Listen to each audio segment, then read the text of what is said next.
Good morning, engineers, and welcome back to a sunny Monday. Last week, we learned how to use HyperMesh to automatically extract the mid-surface in our workflow. Okay, so as we now have the mid-surface, let's see what's required to change from a solid mesh to a shell mesh. And I can already tell you this will be a super short episode. Okay, for that, let me quickly share my screen. As always, this takes a second. Here we go. Okay, let's remember here we had this mid-surface extraction, but we still work with the solid mesh. So there are just a few things we have to do. So first, for sure, we have to change to a shell mesh. So we're just searching for the shell mesh node. It looks almost the same, but there as the body, we just will input the mid-surface. We already still have the element size. So let's do it in the same way as we did it in the solid mesh node. Okay, mesh already happened. The next step, what we have to do here is the solid part, and we have to change it to a shell part. Also search for the shell part. We can give it a different name because I just don't like the box name. You can say shell part.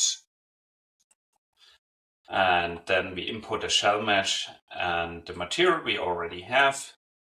And then the thickness we also already have, because remember, this is one of our parameters for our remote control of the CAD model. And with that, we are almost done.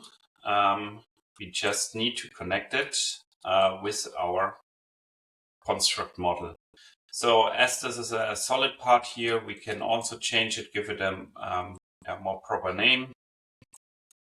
Just say shell part.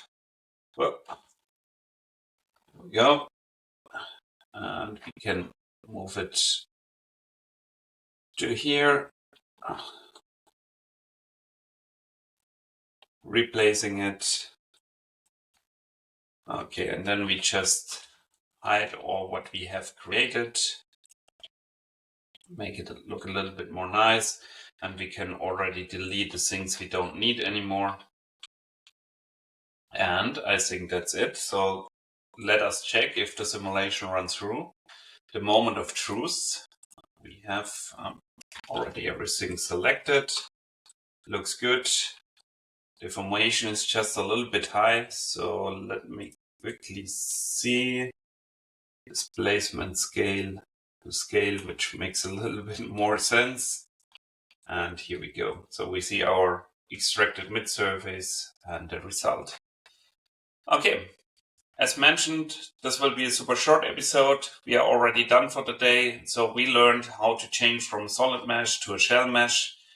And we did it because next week we will focus on optimization and we will run an optimization loop to find the perfect thickness.